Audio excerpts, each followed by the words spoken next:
So nothing makes sense? I guess you could even say that everything is not what it seems.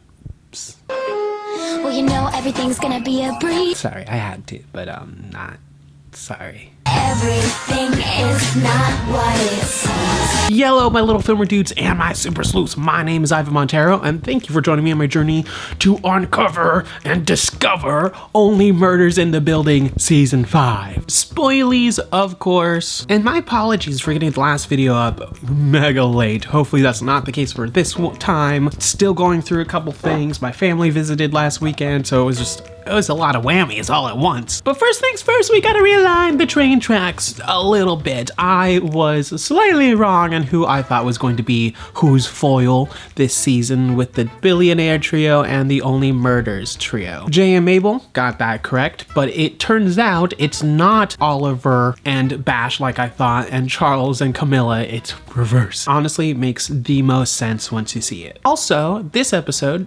surprisingly funny. I found myself laughing out loud a lot this episode, and it's welcome. It felt very classic OMITB. I loved it. The trio were together doing their thing. It was great. Now, in terms of actual investigating, nothing seriously makes sense. Not unless you make it make sense. Of course, there's a lot of things that are going to be uncovered in the coming weeks.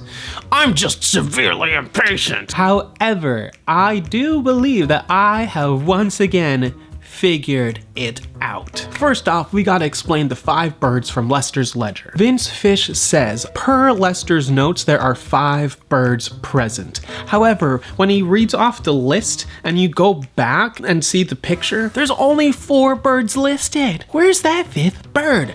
Who is that missing 5th bird? I think that missing 5th bird is the bird/person to whom the finger belongs. And that 5th bird is who the trio is protecting, and that 5th bird is who the trio are afraid of. Alright, so let's go over the 4 birds that were mentioned. There's one 5th missing bird. What is that bird? The brown-headed cowbird, which is supposed to be Nicky. I did do brief research on each of these birds, and I want to share these facts with you because it's so cool. I found that the brown-headed cowbird is actually super nurturing and super kind towards its young, its family, its offspring. This bird is notorious for being super protective and quite aggressive in its retaliatory nature, but only if it and its family are threatened.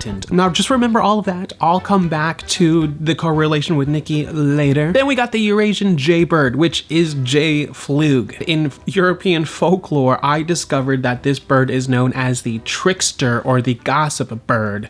Oh my goodness. This perfectly lines up with Jay's personality, as the first thing we see him doing is tricking everybody online that he is a normal guy, when in reality, he's just a rich bitch boy. And this also lines up with his deception towards Mabel later on in the episode. Plus, it lines up perfectly with what their family did with the Fluke faucets and the lead poisoning, and then Fluke Pharma and the lead poisoning cure. Trickster behavior. Then we got the kakapo. This bird is endangered, it's nocturnal, and it's one of the longest lived birds alive. So they can live from 60 years up to 90 years old. And if you ask me, that's a pretty long time for a bird. Bash's age is hilariously unknown, and he keeps saying things like, every time I put a wife into assisted living, like, how many wives do you have, sir? Do you just have a type that is older women, or are you actually immortal? Hilarious. Then we got the bower bird. And this is interesting because it's the male birds who make these glorious pretty nests to attract females, and to birdologists, and I'm sorry that I don't know the name of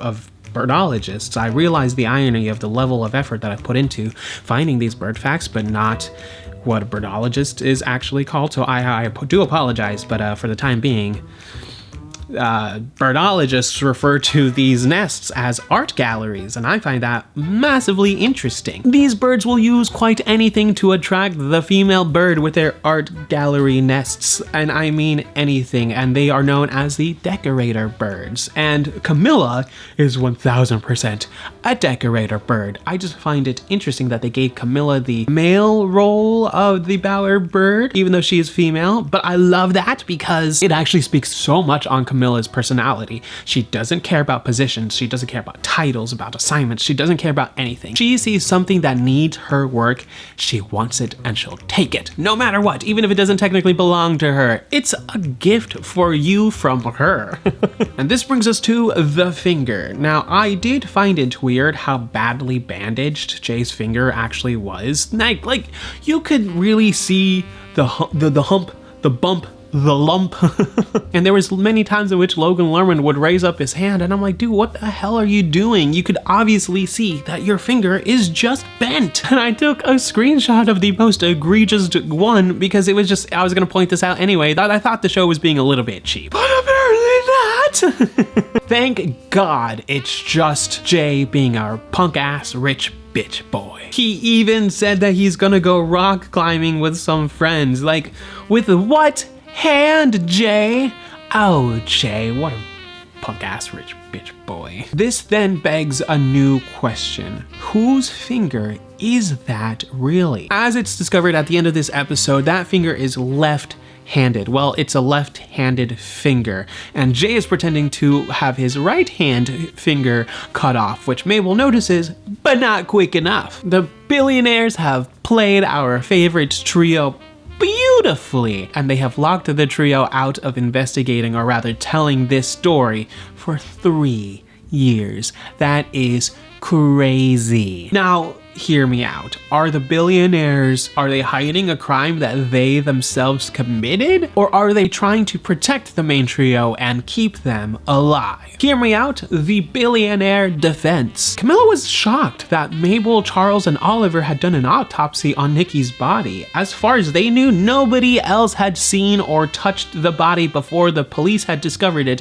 at the cleaners. I mean, look at their reactions. It's one of concern, yes, but it's not of personal concern. Yes, they're billionaires, but I don't think they were concerns for themselves. I believe that they were now worried about the OMITB's crew's lives now that they know that the OMITB crew had tampered with Nicky's body. They lied about not knowing who Nicky was. Mabel flat out asks them, "So you don't know the dry cleaning king?" To which Camilla responds, "The dead mobster? Not at all. But I do know he owned the gaming parlor." This is inconsistent with Lester's ledger. In his ledger, they played together, they gambled together, they knew Nicky. Now sure, they probably didn't know anything about Nicky's personal life, but they knew Nicky. See, I think the story that they told the OMITB group when they were separated is mostly true. Mostly true. How do I know that it's mostly true? Well, Robot Man done messed up. He said Nicky came in there with a meat cleaver and raving something about Goodfellas. It's hilarious because that movie is actually Goodfellas. And that movie is a Martin Scorsese movie about a man in the mafia who wants out. Now, because of this tiny fact, I do believe that the story that they told was mostly true.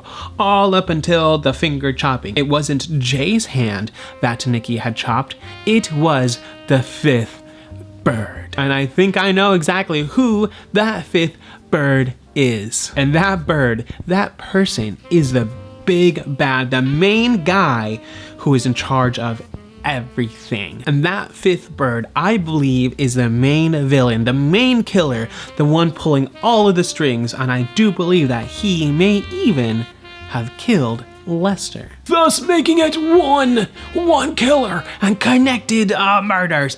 I know, unbelievable even to myself, but once you hear this, it's crazy. Now, before I tell you what likely happened in actuality with Nicky and Lester, I do need to update you on my suspect list on the off chance that these 3 individuals might actually be the killer. I don't think so, because these 3 individuals would thus make Lester's death completely separate, and at this point in time, I do believe now that they are connected. Hear me out with these 3 people really quickly, and then I'll move on with my actual. So the first one is Randall. Now, going from least to most suspected, it's Randall. I know, from going from most suspected to least suspected. His character motivation, did you guys notice that it kind of flopped? In episode 2, he was not about the doorman life at all, but now he seems like he is. Now, it really could be his artist frustration towards robots and AI takeover, and he just doesn't like that for anybody, so it could just be that, and if it is, that's a good red herring, but he's still on my list. Still on the lookout for Randall. Though I am a big Jermaine Fowler fan, so I do hope that he isn't the killer and he gets to be in season 6. Second, it's Althea. Now, hear me out with Althea. I think this might be the red herring scenario for Althea. I think this is mostly true up until where she kills him, but I think this is what's going on with Althea. So Althea has always been jealous of Mabel, and I bet you she was always mean to her and to Lester as a kid growing up. And I bet you she was always jealous that Mabel was always able to go to the Arconia, even though that Mabel never owned a place in the Arconia. It irked Althea to the max. And once Mabel became popular with her Only Murders podcast, that was it for Althea. She put everything in her power to become famous, more so than Mabel, and she did. And in Althea's mind, I almost guarantee you that owning an apartment in the Arconia when Mabel couldn't would just send Mabel through the roof. Did she kill Lester to get that apartment? Did she do the same thing that Oliver did to young Lester? And she tried to put him in a situation to, you know, have it be buddies on I won't sue you, you won't sue me type thing. And because of everything that was going on with Lester's at this time, because he's such a people pleaser, he probably felt like it's now the time for me to stand up for myself. And he told her no. Was that no his downfall? Did she kill Lester because of that? I don't know. It seems kind of maybe like it could be if they are separate murders, but I do think that Althea might be a red herring. But she's on my list. And then we got Lorraine. Now, my money is still very much on Lorraine. My last video's theory still stands, so just watch that because I'm not really going to repeat it here for time. There's just a lot of heavy emphasis that suggests that it might be Lorraine. However, there's a bunch of follow-up questions that if it is Lorraine, like what about the missing footage? Is she really that media savvy? Did she use the crank on Lester before or after? What did she push him? She's not strong enough. She's an elderly woman. There's so many questions that kind of make Lorraine not the killer, but at the same time, does that mean it's a group effort? I don't know. These are just my suspects, my prospects on the off chance that they end up being correct.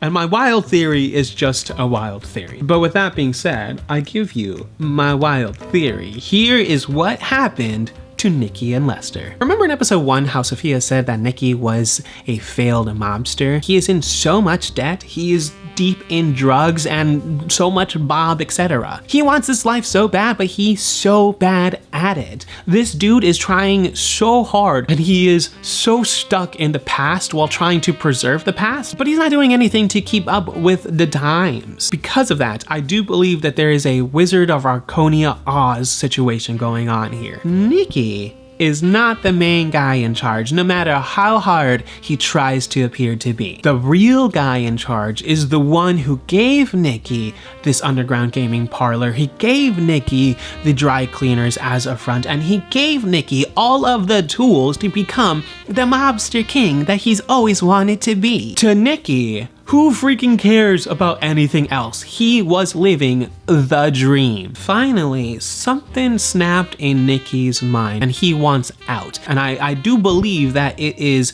his family being threatened. Now remember Goodfellas? Well, that movie is about a guy, I've never seen it, but that movie is about a guy who Henry Hill, he is in the mafia at a young age and he is living the dream. And finally, after years, everything catches up to him.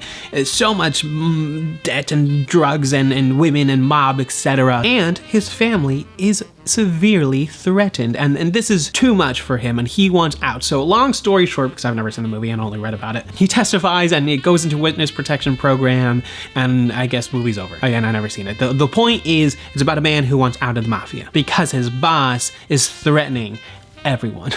Well, I would say that a coked up failed mobster that is Nicky would definitely use this movie, Goodfellas, as motivation to leave the mob. Why? Because he wants to protect his family, just like Henry Hill and just like the brown-headed cowbird. But that is why Nicky disappeared in the first place. It was to protect Sophia and the boys. However, leaving the mob isn't as easy as bringing a meat cleaver to a gunfight. I almost guarantee you that the scenario happened like this. Nicky had only the 3 billionaires there that night because I bet those 3 billionaires owed Nicky the most money. And Nicky thought, if I get them to give me what they owe me, then I can give my boss the money I owe him and I can finally be out of this mob scenario. Well, the big boss somehow hears about this and he does not like what's gonna go down, so he shows up himself. Nicky goes crazy, he chops off the boss's finger,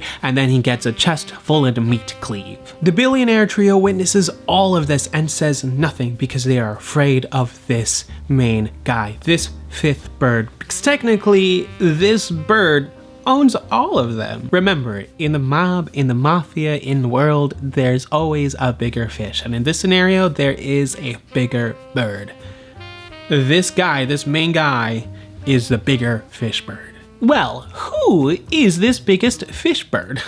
The clues, my filmer dudes and super sleuths, are right in front of us. And I even posed this question in my last video, kind of ish, very briefly, and I questioned my question in that own video. It's insanity. It's cartoonish. And honestly, a tiny sci-fi, I admit, but it's also very much a thing. Ladies and gentlemen, I present to you the Wizard of Arconia, Oz, George, the previous doorman. I know. Listen. The proof is in the goddamn pudding. Think about it. It makes so much sense that the main guy in charge would know everything that there is to know about the Arconia, even the underground casino. And at that point, he'd basically be running the Arconia, only letting the people that he wants in whenever he wants them in. Doesn't that sound like a doorman? And more specifically, doesn't that sound like George the doorman? Because I asked myself several times, why was George allowed to retire? Why was he allowed to leave? But Lester was not allowed to leave. It's because George was running the show the whole time. And it's very telling what Nicky tells Lester when Lester tries to retire. Insecure people tend to throw their own insecurities onto others, and the bullying that they receive gets thrown onto others as well. So Nicky telling Lester, no, you can't leave. I give you everything that you have, I gave it to you. You can't leave me. I bet you that is exactly what George told Nicky when Nicky tried to leave several times, because I almost guarantee you Nicky tried to leave many times. And if George is that 5th bird, it explains everything. It was time for Lester to take over because George needed to go do bigger fish bird things. And the only issue I had with George, and the only issue that seemingly other people had with George, is the fact that he would be way too old at this point. I mean, if he's retiring, he would be what, like 60s at least? Maybe 50s, but even if he was just 60 years old retiring, that means that he would be minimum 92. So surely he would be either old or dead. It just doesn't make sense unless the answer to our problem is Sebastian Steed. Hear me out just a little bit and then I'll get to my actual thing, but is George Sebastian Steed? Listen to me. While cooking duck à l'orange, Bash kept throwing around things like during the war, and every time I put a wife into assisted living and I have to start over. Brother, what the hell? Then he spoke about the preservation of the past and progressing technology in order to keep the past alive and living. Doesn't that sound familiar? So could George have undergone so many procedures in order to keep young that he altered his appearance to have alter egos because George has to have had died at some point? Is this a thing or is that too sci-fi? I don't know if I want, this show to become literal Scooby-Doo, but think about it though. That would be absolutely crazy, wouldn't it? I don't think Bash is George. In actuality, I believe that with the cash flow that George was getting from the casino, from the dry cleaning, from Lord knows what other business that he probably set out, George funded Bash's research and sort of became a guinea pig for Bash. And George, in essence, is still alive somewhere out there with young organs, young plasma, young all of these things, this guy is still alive and kicking for 90 years old. And if this is the case, that means that George owns Bash technically. And I think that, like I said earlier, he owns all of them. I think that George helped Camilla with her fashion. I think that George helped Jay with literally whatever the hell that Jay does. I don't actually quite know. But I think that George funded their projects, that George helped them out, and that George is the key, is a big key to all of this. Any hoodles, I think Lester likely witnessed Nicky being killed by George, and this sends Lester into a frenzy. I mean, it's his old mentor that looks almost exactly the same he did 32 freaking years ago, killing his current boss. It's a lot. So Lester goes, he urges Lorraine to leave, but Lorraine reveals that she knows everything, that she's known everything the entire time. So he runs, and Lorraine likely informs George, and George finds Lester, chases him, kills him with the crank, and makes it look like an accident. Puts Nicky on ice because you can't have two murders in the same night, and there you go. And this would be a clever take on everyone did it. Everyone witnessed it, but said nothing because they're afraid of their personal consequences and afraid of this main guy. Is this convoluted? A little bit, but I'm putting all of my money on George at this time. Hopefully, I am correct and that George is the man behind the curtain. We'll see in the coming weeks, I guess, but for now, that is my theory. Let me know in the comments below, what did you think of this theory? Let me know what your theories are, and I will see you next time. You've just been Montified.